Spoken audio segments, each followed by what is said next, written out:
ओम शांति। तो आज 16 अक्टूबर 2025 है, सतगुरुवार। बाबा की अनेक शिक्षाएं हैं। तो आज की मुरली से जो स्वमान है वो सभी लेंगे, जिसे कम से कम 21 बारी तो सभी को लिखना है। मैं आत्मा एकांत वासी हूँ। मैं आत्मा एकांत वासी हूँ। मैं आत्मा एकांत वासी हूँ। अगला होमवर्क मुरली के बाद में। मीठे बच्चे एकांत में बैठ अब ऐसा अभ्यास करो जो अनुभव हो मैं शरीर से भिन्न आत्मा हूँ। इसको ही जीते जी मरना कहा जाता है। एकांत में बैठ अब ऐसा अभ्यास करो जो अनुभव हो मैं शरीर से भिन्न आत्मा हूँ। इसको ही जीते जी मरना कहा जाता है। तो ये जो बाबा ने अपना महावाक्य उच्चारा है, क्या ये प्रैक्टिकल लागू हो सकता है? प्रैक्टिकल कि मैं शरीर से भिन्न आत्मा हूँ, ये अभ्यास हमारा रहना चाहिए। कैसा हो सकता है? हो सकता है। आराम से हो सकता है कि मुश्किल से हो सकता है? आराम से हो सकता है। बाबा ने कहा इसी को ही जीते जी मरना कहा जाता है। तो शरीर समझना और आत्मा समझना, उसके अंदर ऐसा कुछ नहीं है कि भाई शरीर चमड़ी हूँ, आत्मा चमड़ी से अलग हूँ। जब कोई भी कर्म हम गुणों के आधार पर करते हैं तो उस समय मैं आत्मा ही हूँ, और जब कोई भी कर्म हम अवगुणों के आधार पर करते हैं तो उस समय मैं शरीर ही हूँ। क्योंकि कलयुग के अंदर शरीर के साथ में विकार और अवगुण चिपके हुए हैं, और आत्मा शाश्वत है, अविनाशी है, उसके साथ में सदा ही गुण चिपके ही रहते हैं। इसलिए ही बहुत बड़ा सारा कलेश करने के बाद में लास्ट में मन के अंदर हल्की सी आवाज उठती है, और वो क्या कहती है? इससे बढ़िया तो शांत रहते तो ज्यादा अच्छा होता। तो ये किसकी आवाज है? ये हमारे गुणधारी आत्मा की आवाज है। इसके लिए बाबा ने कहा, और इसी को क्या कहा जाएगा? जीते जी मरना। तो प्रैक्टिस कब करेंगे? एकांत में बैठकर। और प्रैक्टिस कब करेंगे? हर कर्म के अंदर खुद की चेकिंग करके। प्रश्न, एकांत का अर्थ क्या है और एकांत में बैठ तुमको कौन सा अनुभव करना है? उत्तर, एकांत का अर्थ है एक की याद में इस शरीर का अंत हो, अर्थात एकांत में बैठ ऐसा अनुभव करो मैं आत्मा इस शरीर, इस चमड़ी को छोड़ बाप के पास जाती हूँ। कोई भी याद ना रहे, बैठे बैठे अशरीरी हो जाओ, जैसे कि हम इस शरीर से मर गए। बस हम आत्मा हैं, शिव बाबा के बच्चे हैं। इस प्रैक्टिस से देह भान टूट जाएगा। तो दुनिया में एकांत किसको बोला गया है? सोलिट्यूड, अकेले, एकांत में बैठो, कोई नहीं हो पास में, कोई आवाज नहीं हो पास में, अकेला। और शिव बाबा ने एकांत किसको बोला है? कि एक की याद में इस शरीर का अंत हो। ओम शांति। बच्चों को बाप पहले पहले समझाते हैं कि मीठे मीठे बच्चों, जब यहाँ बैठते हो तो अपने को आत्मा समझ बाप को याद करते रहो, और कोई तरफ बुद्धि नहीं जानी चाहिए। ये तुम बच्चे जानते हो, हम आत्मा हैं। पाठ, हम आत्मा बजाती हैं इस शरीर द्वारा। आत्मा अविनाशी है और शरीर विनाशी है। तो तुम बच्चों को देही अभिमानी बन बाप की याद में रहना है। हम आत्मा हैं, चाहे तो इन ऑर्गन से काम लेवें या ना लेवें। अपने को शरीर से अलग समझना चाहिए। बाप कहते हैं अपने को आत्मा समझो, देह को भूलते जाओ। हम आत्मा इंडिपेंडेंट है, स्वतंत्र है, मुक्त है। हमको सिवाय एक बाप के और कोई को याद नहीं करना है। जीते जी मौत की अवस्था में रहना है। तो हम कौन है? स्वतंत्र है, आजाद है, मुक्त है। लेकिन उस मुरली में हमने क्या सुना कि बाबा ने 3 प्रकार के पंछी देखे। एक, 3 प्रकार के बच्चे, एक चतुर बच्चे, दूसरे कमजोर बच्चे, और तीसरे भोले बच्चे। जो चतुर बच्चे हैं वो क्या करते हैं? बाबा भी ना छूटे और ये मेरा कार्यक्रम भी, ये भी ना छूटे, दोनों वो होते हैं चतुर। दूसरे दूसरे भी बाबा के बच्चे हैं और वो कौन से कमजोर, वो दो तरफ नहीं कर पाते, वो एक ही तरफ हो जाते हैं। तीसरे बच्चे हैं भोले बच्चे, जिनको बाबा ने कहा उनको ये पता ही नहीं है कि हमने कोई डाली को भी पकड़ा हुआ है।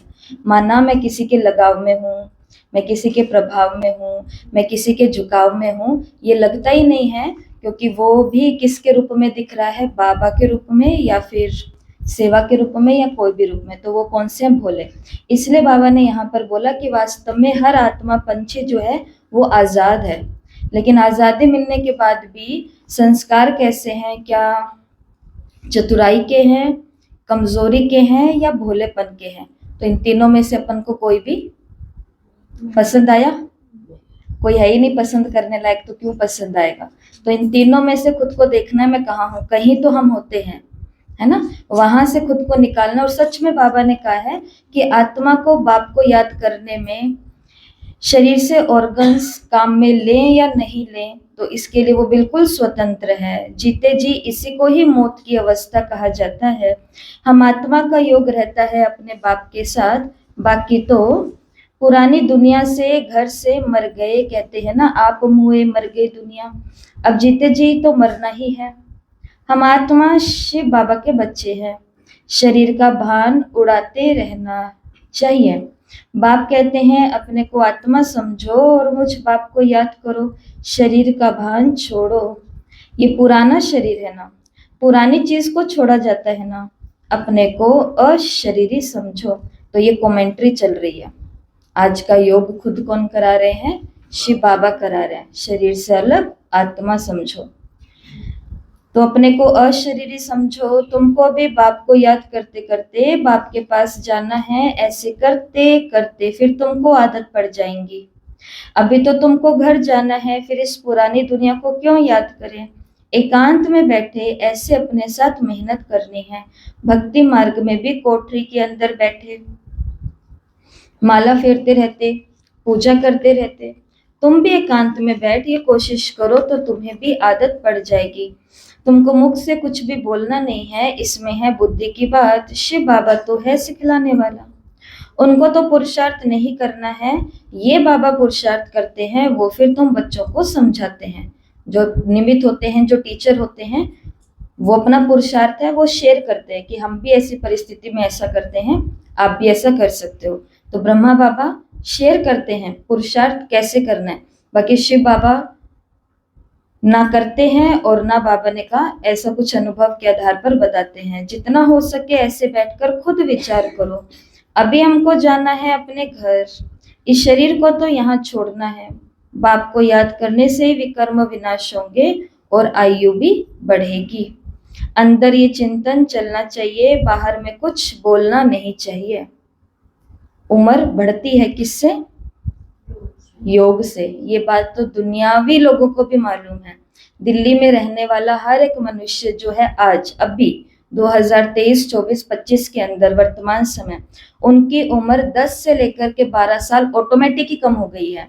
कारण वहां का प्रदूषण है ना, रहन सहन, खान पान, सब चीजें हैं, तो उसके कारण ऑटोमेटिक ही उनकी उम्र कम हो गई है। और अगर इसका सिर्फ बाहर की बात कर रहे हैं, बाहर का वायुमंडल से विपरीत मिल जाए, जैसे साउथ के अंदर है जहाँ बहुत हरियाली हो, समुद्र हो, बढ़िया सब अच्छा हो, तो वहां पर उम्र ऑटोमेटिक ही थोड़ी सी बढ़ जाती है। लोग नेचुरोपैथी होती है ना, वो करने के लिए वहां पर जाते हैं, हजारों रुपए की फीस दे करके, 1 महीना 15 दिन ऐसे करके वहां पे कैंप लगते हैं, और वहां पर जाकर के फिर नेचर के साथ में अपने शरीर को सही करते हैं।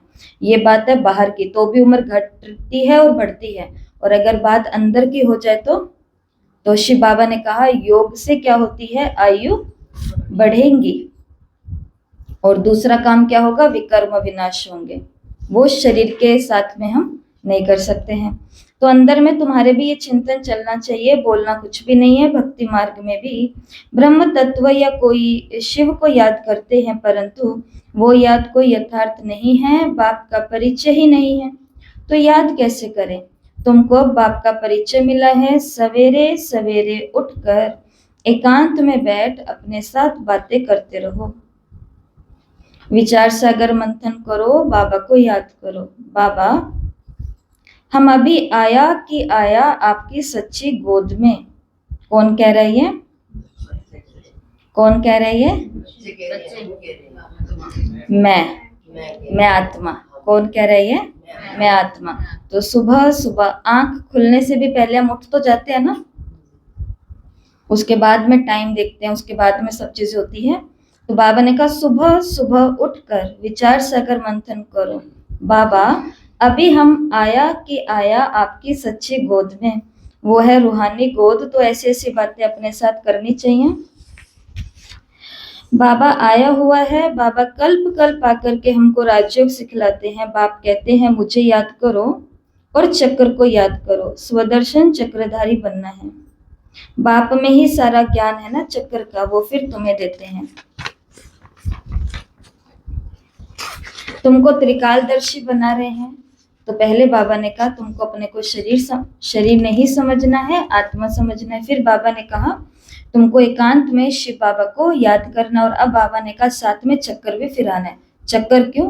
क्योंकि आत्मा समझना है, शिव बाबा को याद करना है, परंतु इस प्रोसेस के अंदर अलबेलापन, आलस आने के चांस बहुत ज्यादा होते हैं। इसलिए बाबा ने कहा त्रिकालदर्शी बन करके चक्कर को याद करो कि आज का अगर कुछ मिस हुआ तो 5000 साल के बाद भी मिस हो जाएगा। इसलिए बाबा ने कहा चक्कर को फिराओ।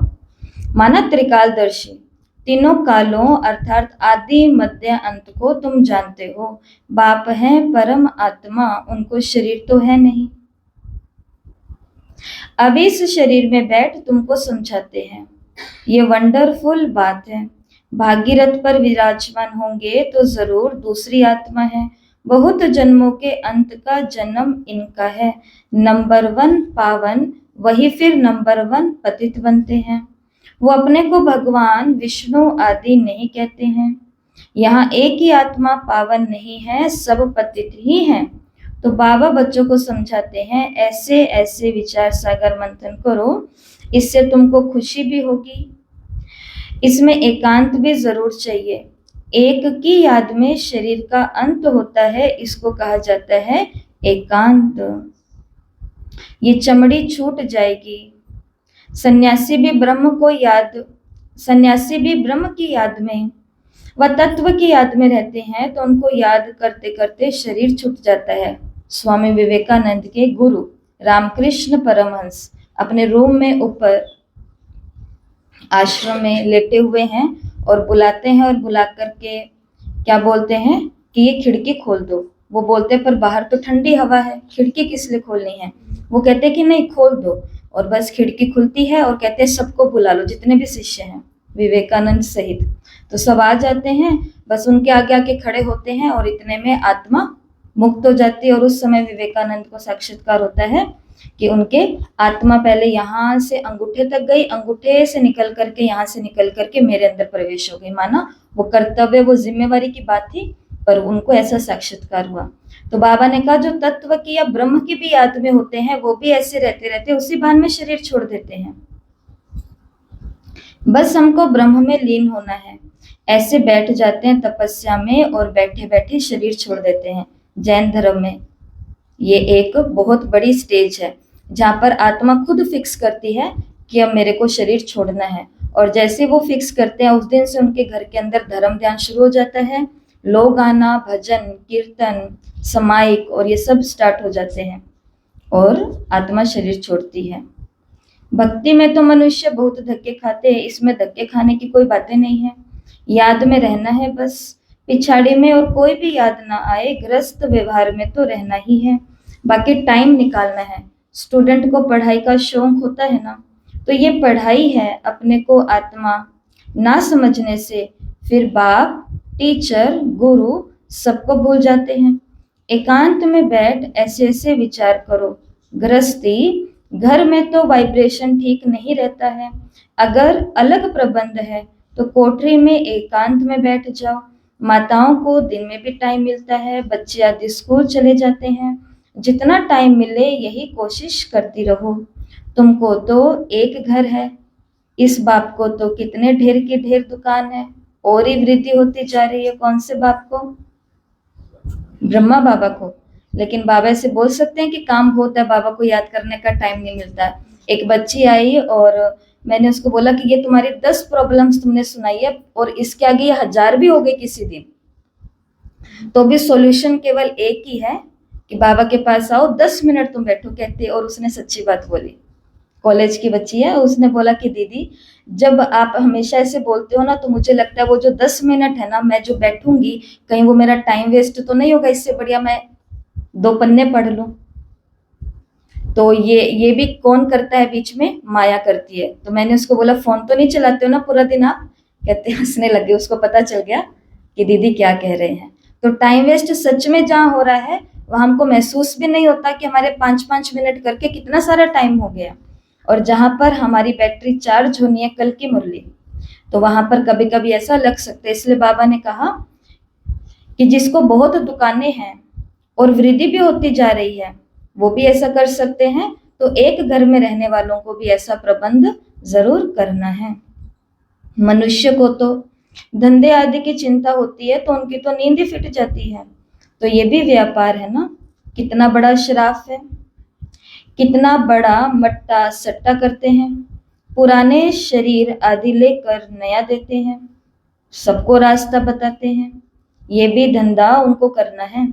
ये व्यापार तो बहुत बड़ा है, व्यापारी को व्यापार का ही ख्याल रहता है। तो बाबा ऐसे ऐसे प्रैक्टिस करते हैं, फिर तुमको बतलाते हैं कि तुम भी ऐसे ऐसे करो। ब्रह्मा बाबा ऐसे ऐसे करते हैं तो इधर वालों को भी बताते हैं। जितना तुम बाप की याद में रहेंगे तो स्वतः ही नींद फिट जाएगी।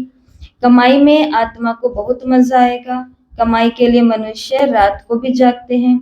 सीजन में सारी रात भी दुकान खुला रहता है। तुम्हारी कमाई रात को और सवेरे को बहुत अच्छी होगी। स्वदर्शन चक्रधारी बनेंगे, त्रिकालदर्शी बनेंगे। 21 जन्मों के लिए धन इकट्ठा करते हो। मनुष्य साहूकार बनने के लिए पुरुषार्थ करते हैं और तुम बाप को याद करेंगे तो तुम्हारे विकर्म भी विनाश होंगे, साहूकार भी बनेंगे और बल भी मिलेगा, ताकत भी मिलेगी। याद की यात्रा पर नहीं रहेंगे तो बहुत घाटा पड़ जाएगा, क्योंकि सिर पर पापों का बोझा बहुत है। अब जमा करना है, एक को याद करना है और त्रिकालदर्शी बनना है। त्रिकालदर्शी का मतलब ये मुझे क्यों करना है, इसका मेरे पास्ट, मेरे वर्तमान और मेरे फ्यूचर भविष्य के ऊपर क्या प्रभाव पड़ने वाला है, ये सोचेंगे तो बहुत अच्छे से पुरुषार्थ हमारा टॉप का होएगा। और अगर ये सोचेंगे कि बाबा को तो पता ही है, बाबा तो सब जानता ही है, तो फिर पुरुषार्थ होगा, परंतु समय की जैसी डिमांड है वैसा पुरुषार्थ नहीं कर पाएंगे ना। इसलिए शिव बाबा की याद के साथ में जो दूसरा होमवर्क बाबा ने क्या दिया है, त्रिकालदर्शी भी बनना है। ये अविनाशी धन आधा कल्प के लिए तुम इकट्ठा करते हो, ये बहुत वैल्यूबल है। विचार सागर मंथन कर रतन निकालने हैं। बाबा जैसे खुद करते हैं, बच्चों को भी युक्ति बताते हैं। कहते हैं बाबा माया के तूफान बहुत आते हैं, तो बाबा कहते हैं जितना हो सके अपनी कमाई करनी है, यही काम आनी है। एकांत में बैठ बाप को याद करना है, फुर्सत है तो सर्विस भी मंदिरों आदि की तुम कर सकते हो। बैच जरूर लगा रहे। हाथ तो बताओ माताओं, किस किस के बैच लगा हुआ है? वो देखो पूरा सबूत दे रहे हैं कि लगा हुआ है। इनका आज ये खत्म ही करेंगे। ये मुरली के अंदर याद आता ना, मुरली के बाद दोनों पक्ष भूल जाते हैं, लेने वाले और देने वाले।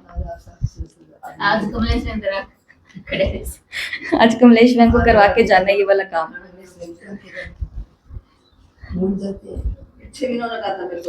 तीन बार ही कह दिया इन्होंने। तो बाबा ने कहा बैच क्या हो, लगा रहे। तो जब यहाँ, और ये बात तो बारी बारी कर चुके हैं, यहाँ प्रैक्टिस होगी तो बाहर जाएंगे उधर दुनिया में तो प्रैक्टिस होगी। आपको मालूम है लोग अब तड़प रहे हैं कि हमको ये कैसे मिलेगा। फिर उनको जब प्रोसेस बताते हैं तो थोड़ी उनकी तड़प कम हो जाती है, लेकिन अंदर में इतनी तेज इच्छा है कि बाबा बस कुछ तो चमत्कार हो जाए, ये बैच तो लगाना ही एक बारी। अंदर में लगन है, और जहाँ लगन होती है वहां पर वो चीज प्राप्त एक दिन हो ही जाती है। लगन होना भी बहुत बड़ी बात है। तो इसके लिए कल सभी का बैच जिन माताओं ने बाबा मिलन किया हुआ है, क्लास वाली माताओं ने, उनके पास बैच होना चाहिए। जिनके पास बैच नहीं है वो अभी जाने से पहले लेके जाना। तो बैच जरूर लगा रहे। ये दीदी कह रही इसलिए नहीं, बाबा ने कहा इसलिए, बाबा का कहना तो मानेंगे ना। आजकल कई बार कहता है बाबा, सब समझ जाएंगे कि ये रूहानी मिलिट्री है। तुम लिखते भी हो हम स्वर्ग की स्थापना कर रहे हैं। आदि सनातन देवी देवता धर्म था, अब नहीं है, जो फिर से स्थापन करते हैं। ये लक्ष्मी नारायण तुम्हारी एम ऑब्जेक्ट है ना। कोई समय ये ट्रांसलाइट का चित्र बैटरी सहित उठा करके परिक्रमा देंगे और सब कहेंगे ये राज्य फिर से स्थापन कर रहे हैं। तब कहा था आज ये चीजें पुरानी हो चुकी है, बाहर फेरियों में निकलते हैं तो ये सब कर कर करके पुराना हो गया है। आज और भी इससे बड़ी चीजें हो गई। अब तो गाड़ी तैयार होकर के सीधा निकलती है जो पूरे इंडिया के अंदर सेवा करती है। तो ये चित्र सबसे फर्स्ट क्लास है। ये चित्र तुम्हारे बहुत नामी ग्रामी हो जाएंगे। लक्ष्मी नारायण सिर्फ एक तो नहीं थे ना, उन्हों की राजधानी थी। ये स्वराज्य स्थापना हो रही है। अब बाप कहते हैं मन मना भव, बाप को याद करो तो विकर्म विनाश होंगे। कहते हैं हम गीता का सप्ताह मनाएंगे। ये सब प्लान कल्प पहले मुआफिक बन रहे हैं। परिक्रमा में ये चित्र लगा लेना पड़े, इनको देख करके सब खुश होंगे। तुम कहेंगे बाप और वर्षे को याद करो मन मना भव। ये गीता के अक्षर है। तो गीता के अंदर दो श्लोक के अंदर आता है मन मना भव। भगवान शिव बाबा हैं, वो कहते हैं मुझे याद करो तो विकर्म विनाश हो। 84 के चक्र को याद करो तो ये बन जाएंगे। लिटरेचर आदि भी तुम सौगात में देते रहो। शिव बाबा का भंडारा तो सदा भरपूर है। आगे चलकर बहुत सर्विस होंगी। एम ऑब्जेक्ट कितना क्लियर है। एक राज्य एक धर्म था, बहुत साहूकार थे। मनुष्य चाहते हैं एक धर्म एक राज्य हो। मनुष्य जो चाहते हैं सो अब आसार दिखाई पड़ते हैं। फिर समझेंगे ये तो ठीक कहते हैं। 100% पवित्रता, सुख, शांति का राज्य फिर से स्थापन कर रहे हैं। फिर तुमको भी खुशी रहेंगी। याद में रहने से तीर लगेगा।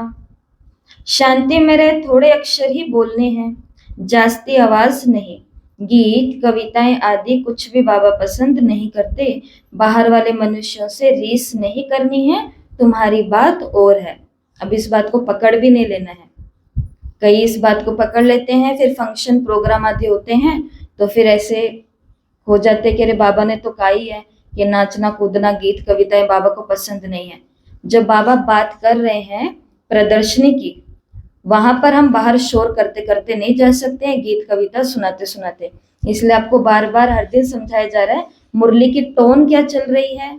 समय काल परिस्थिति और व्यक्ति चारों को देख करके बाबा मुरली चलाते हैं। तो आज बाबा ने कहा है कि बाबा को ये गीत कविताएं पसंद नहीं है। और ये नहीं भूलना ये वही बाबा है जो बच्चों को खुद गीत और कविताएं लिख करके देते थे कि सुनाओ करो। बाहर वाले मनुष्यों की तुम्हें रीस नहीं करनी है। तुम्हारी बात और है, अपने को आत्मा समझ बाप को याद करना है बस। स्लोगन भी अच्छे हो जो मनुष्य देख करके पढ़ करके जाएं जब यात्रा पर निकलते हैं। तो बच्चे वृद्धि को पाते रहते हैं, खजाना तो भरपूर रहता है। बच्चों को दिया हुआ फिर बच्चों के ही काम में आता है। बच्चों का दिया हुआ फिर बच्चों के ही काम में आता है। बाप तो पैसे नहीं ले आते हैं। कौन सा बाप? शिव बाबा कहते हैं मैं परम धाम से पैसे तो नहीं लेकर के आता हूँ, यहाँ का मिलता है और यहीं की सेवा में लग जाता है। तुम्हारी चीजें तुम्हारे काम में आती हैं। भारतवासी जानते हैं हम बहुत सुधार कर रहे हैं। 5 वर्ष के अंदर इतना अनाज होगा जो अनाज की कभी तकलीफ नहीं होंगी। और तुम जानते हो कि ऐसी हालातें होंगी, खाने के लिए अन्न भी नहीं मिलेगा। 5 वर्षीय योजना के अंदर बाबा ने कहा वो ऐसा कह रहे हैं, लेकिन भविष्यवाणी भगवान के द्वारा क्या की गई है कि हालात ऐसी होंगी कि अन्न खाने को भी नहीं मिलेगा। ये पहले मुरलियों में थी बातें, बाबा के बच्चे कहते थे। अभी दुनियावी बच्चे हैं भगवान के, वो भी ये बात कह रहे हैं कि अभी जाग जाओ, सुधर जाओ, क्योंकि हमने धरती को सबको खत्म कर दिया है। तो अन्न भी नहीं मिलेगा। ऐसे नहीं कि अनाज कोई सस्ता हो जाएगा। तुम बच्चे जानते हो 21 जन्मों के लिए अपना राज्य भाग्य पा रहे हैं। तो बाबा के बच्चों को मिलेगा पक्का? कैसे? दाल रोटी मिलेगी। कैसे?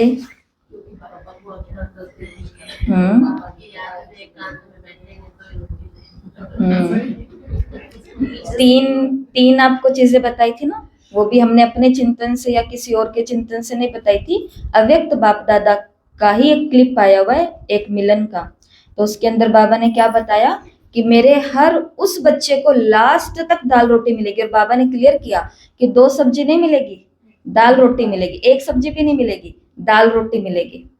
लेकिन किस बच्चे को मिलेगी? जिसने बहुत काल तक, तीनों बातें बताओ जल्दी से। 3 बातें। सेवा वाला, ये तीसरा पॉइंट था। सच्चाई, सफाई और सेवा, ये तीनों जिसने की है, तो बाबा ने कहा उसको मुझे दाल रोटी लास्ट तक खिलाना पड़ेगा। इसके लिए जिस यज्ञ के हम भांति बने हैं, वहां के लिए हमारे अंदर में क्या होनी चाहिए? बहुत सारी सच्चाई। भगवान के लिए तो है ही सच्चाई सफाई, उसमें तो कोई डाउट नहीं है, लेकिन मेरी आपके लिए होनी चाहिए क्योंकि आप बाबा के बच्चे हो। आपकी निमित्त के लिए होनी चाहिए क्योंकि ये भी बाबा की ही बच्ची है।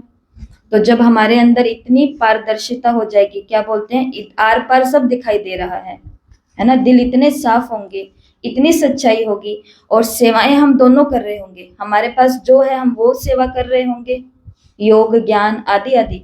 आपके पास जो है आप वो सेवा कर रहे होंगे।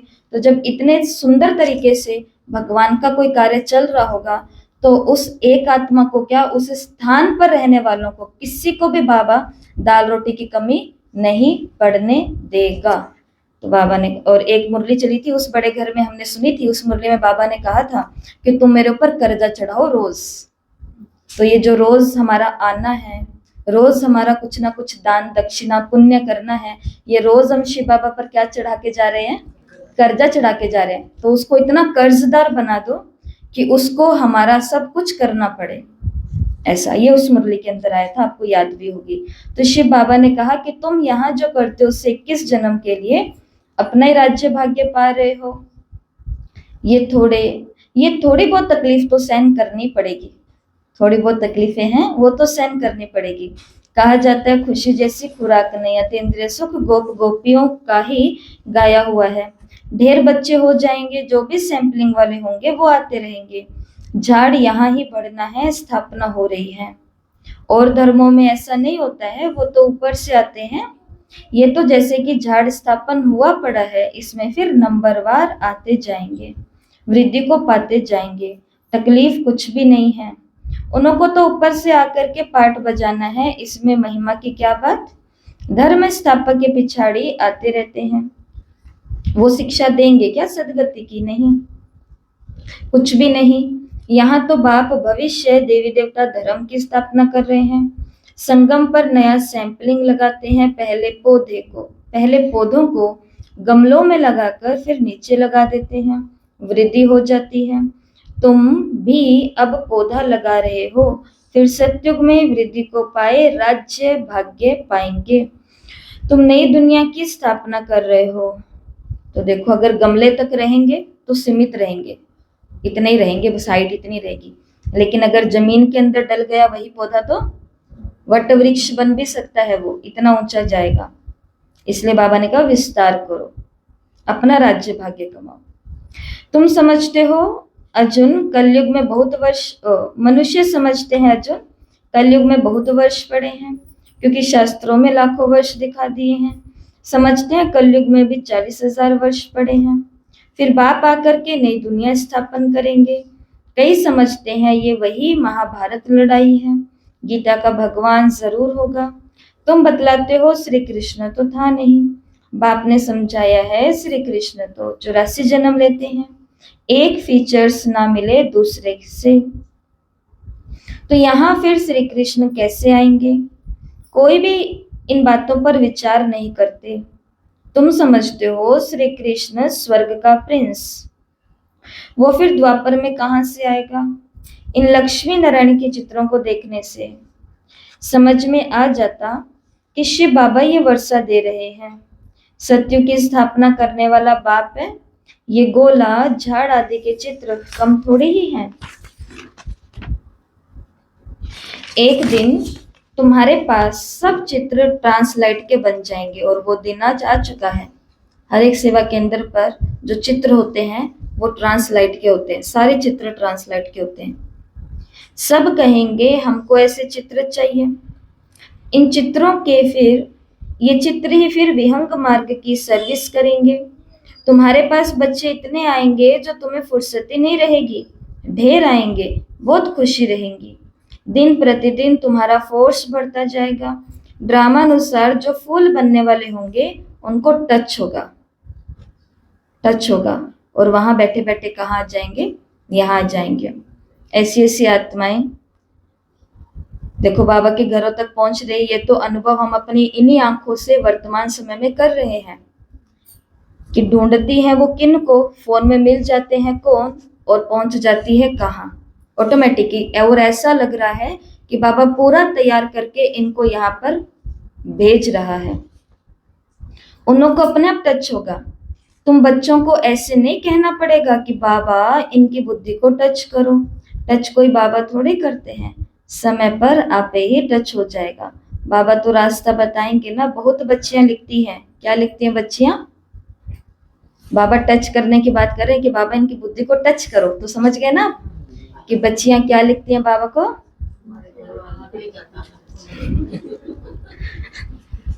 एक ही शुभ इच्छा है कि जो मैंने पाया बाबा वो ये भी पाए।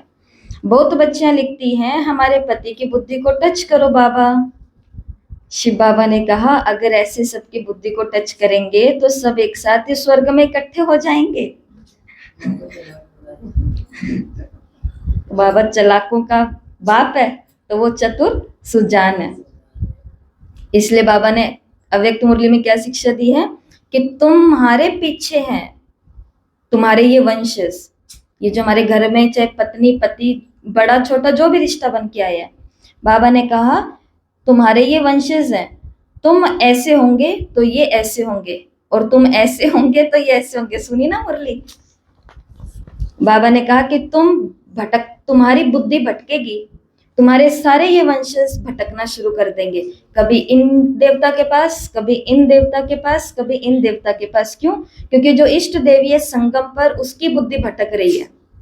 तो ये बाबा ने बताया और दूसरा भी बाबा ने बताया। और अगर तुम चेतन दीपक बन गए तो तुम्हारे सभी वंशज में ऑटोमेटिक ही रोशनी चली जाएगी। शिव बाबा को टच नहीं करना पड़ेगा क्योंकि बाबा को ये भी एक टेंशन हो जाता है कि सबको टच कर दिया तो सारे स्वर्ग में इकट्ठे आ जाएंगे। और स्वर्ग में इकट्ठे आ गए तो बाबा ने कहा था कि एक दूसरे के सिर के ऊपर थोड़ी ना बिठाऊंगा, सीट तो सबके लिए एक ही है। पढ़ाई ही मेहनत है। तुम खुदाई खिदमतगार हो, तुम्हें सेवा करनी है। सच्ची सच्ची बात बाबा पहले पहले ही बता देते हैं कि क्या क्या करना है। ऐसे चित्र ले जाने पड़ेंगे, सीडी को भी ले जाना पड़े। ड्रामा अनुसार स्थापना तो होनी ही है। बाबा सर्विस के लिए डायरेक्शन तो सभी देते हैं, बस उस पर अब ध्यान देना है। बाबा कहते हैं बैचेस किस्म किस्म के लाखों बनाओ। ट्रेन की टिकट लेकर 100 माइल तक सर्विस करके आओ। एक माता है, वो हर शहर के अंदर, हर कॉलोनी के अंदर घर किराए पर लेती है, आसपास वालों को ज्ञान सुनाती है, उस लोकल सेवा केंद्र तक भेजती है और दूसरी जगह जाकर के फिर किराए पर ले लेती है। फिर वहां पर ये काम करती है कुछ महीने कुछ साल तक, फिर अगला घर ले लेती है। और एक को तो हम अपनी आंखों से देख करके आए, सुबह सुबह मुरली क्लास पूरी होती है, वो भाई जी अपनी साइकिल उठाते हैं, खूब सारे पर्चे रखे हुए हैं, शिव संदेश रखे हुए हैं। मुरली पूरी हुई, ओम शांति किया और सीधा गए स्टेशन पर। रोज का नियम। तो बहुत ऐसे उदाहरण अभी 2 ही याद है तो वो बता दिया आपको। जैसे बाबा ने बोला कि ट्रेन के रोज टिकट लो और 100 माइल तक सर्विस करके आओ, एक डब्बे से दूसरे में, दूसरे से तीसरे में। बहुत सहज है, बच्चों को सर्विस का बस शौक रहना चाहिए। अच्छा, मीठे मीठे सिकिले थे बच्चों प्रति माता पिता बाप दादा का याद प्यार और गुड मॉर्निंग। रूहानी बाप की रूहानी बच्चों को नमस्ते। हम रूहानी बच्चों की रूहानी माता पिता बाप दादा को याद प्यार नमस्ते, गुड मॉर्निंग, ओम शांति, शुक्रिया शुक्रिया, वाह बाबा वाह। धारणा के लिए मुख्य सार है, पहला, विचार सागर मंथन कर अच्छे अच्छे रत्न निकालने हैं, कमाई जमा करनी है।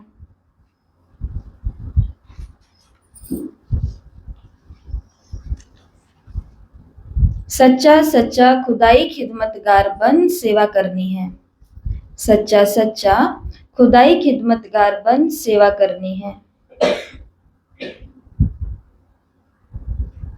दूसरा, पढ़ाई का बहुत शौक रखना है,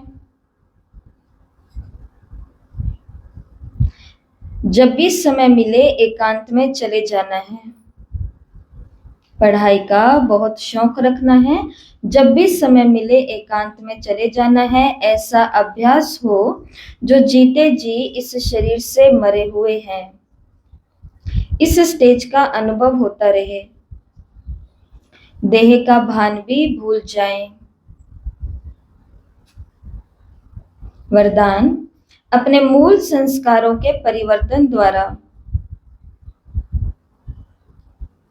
विश्व परिवर्तन करने वाले उदाहरण स्वरूप भव। अपने मूल संस्कारों के परिवर्तन द्वारा विश्व परिवर्तन करने वाले उदाहरण स्वरूप भव, एग्जाम्पल बनना है। हर एक में जो अपना मूल संस्कार है, जिसको आप नेचर कहते हो, जो समय प्रति समय आगे बढ़ने में रुकावट डालता है, उस मूल संस्कार को परिवर्तन करने वाले उदाहरण स्वरूप बनो, तब संपूर्ण विश्व का परिवर्तन होगा। अब ऐसा परिवर्तन करो जो कोई ये वर्णन ना करे कि इनका ये संस्कार तो शुरू से ही है। जब परसेंटेज में अंश मात्र भी पुराना कोई संस्कार दिखाई ना दे, वर्णन ना हो, तब कहेंगे ये संपूर्ण परिवर्तन के उदाहरण स्वरूप हैं। स्लोगन, अब प्रयत्न का समय बीत चुका है। प्रयत्न किसको बोला जाता है? एफर्ट्स, जहाँ पे कुछ करना पड़ता है। बाबा ने कहा अब प्रयत्न का समय बीत चुका है, इसलिए दिल से प्रतिज्ञा कर जीवन का परिवर्तन करो। दिल से प्रतिज्ञा कर जीवन का परिवर्तन करो। और आज के अव्यक्त इशारे हैं योग के प्रयोग के। तो जैसे साइंस प्रयोग में आती है तो समझते हैं कि साइंस बहुत अच्छा काम करती है, ऐसे साइलेंस की शक्ति का प्रयोग करो और इसके लिए अपनी एकाग्रता का अभ्यास बढ़ाओ। एकाग्रता का मूल आधार है मन की कंट्रोलिंग पावर, जिससे मनोबल बढ़ता है, और इसके लिए एकांतवासी बनो। तो एकांतवासी, एकाग्रता, ठीक है। ओम शांति। तो आज कौन सा स्वमान है जो 21 बार लिखना है? भोग ले आएंगे। मैं आत्मा एकांतवासी हूँ। और आज का दूसरा होमवर्क है वो चेकिंग का है कि कर्म क्षेत्र पर रहते हुए कितना समय हम मन से साइलेंस रहते हुए मन को कंट्रोलिंग पावर पर चलाया। बस ये सोचना है, चेकिंग करनी है कि कितना समय पूरा दिन हर कर्म करते हुए कर्म क्षेत्र पर मैंने अपने मन को कंट्रोलिंग पावर के आधार पर साइलेंस में रखते हुए हर कर्म किया। ठीक है। ओम शांति।